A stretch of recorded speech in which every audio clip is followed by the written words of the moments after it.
The first-person adventure game has been a surprisingly divisive topic in gaming in recent years. Sometimes called walking simulators, their lack of interaction has proven to be polarizing for a lot of players. Eastshade entered the fray in early 2019 and received good to great scores from critics. It's been on Game Pass for 6 months now, and it may have tempted you once or twice. Let's find out if Eastshade is a game pass or a game fail. Welcome, friend!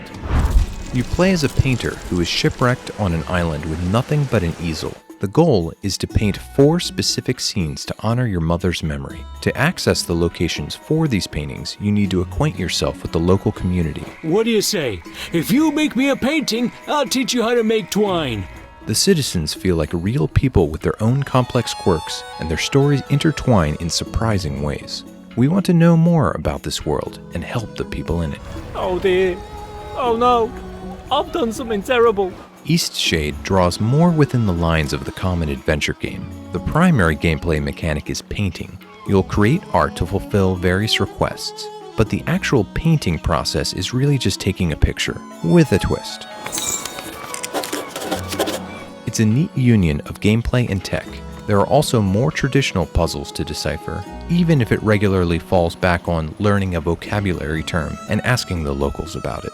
Well, I suppose you've already connected the dots. Eastshade's world is nice, but getting around it isn't. You walk slowly, which makes backtracking between locations a chore. Searching for items in big, open areas can also grate on the nerves. The game encourages you to get lost in its world, but it takes it a bit too literally. How enchanting!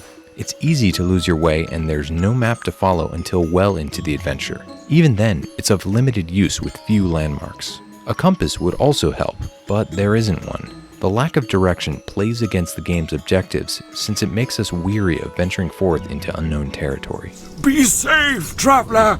The game's currency system is another sore point. At first, it's simple. Complete quests, earn glowstones, and then spend them to pay the toll for access to the big city. Well, looky here, you've gone and painted the gazebo view. Are you willing to sell it? Once you get there, you get a quick lesson in urban economics. Everything is expensive. From quality of life upgrades like a bike to quest items, you will always be making hard choices on how to drain your bank account. And those glowstones don't come easy. You only get them from completing quests, completing commissioned paintings, or selling off junk. In the end, it all just feels like a way to pad the game's length. We're glad to have you join the gallery. We hardly ever discuss technical issues in Game Pass or Fail, and we tend to give indie games a longer leash. But even on our solid PC, Eastshade is one of the worst performing games we've played in a while. There's a lot of tearing, stuttering, and to pop in. The merely passable visuals certainly don't justify the problems. The voice acting is also a mixed bag. Some performances capture the characters well. You must be the wise witch Flara, curer of all ills. Some sound amateurish, They're aquatic rodents, essentially. Like to live in watery caves. and others are hard to understand without subtitles turned on. I might, but only if you meet the right requirements. It's disappointing that there are still so many issues 2 years after its initial release.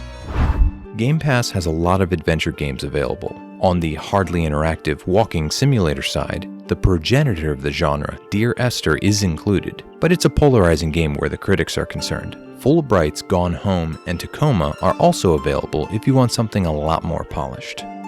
From there, the options truly expand if you're looking for something more traditional.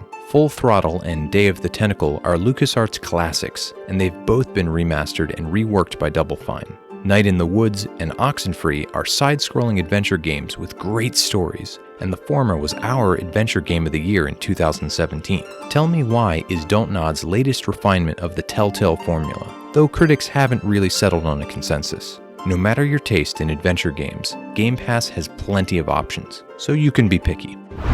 Now it's time to find out, is Eastshade a game pass or a game fail? I don't ever want to leave. Eastshade is truly a mixed experience. The world is great and the stories are genuinely engaging. There's also more interaction than in the average walking simulator, and the painting mechanic is an interesting twist. Its lack of polish in both gameplay and technology is really what makes it hard to recommend. When you start considering all the excellent comps available on Game Pass, it makes it even more challenging to invest the time. If you've already played the classics we've mentioned, it's worth fighting through the problems to experience the story, but there are easier and more engrossing ways to get your adventure fix. Eastshade gets a game fail.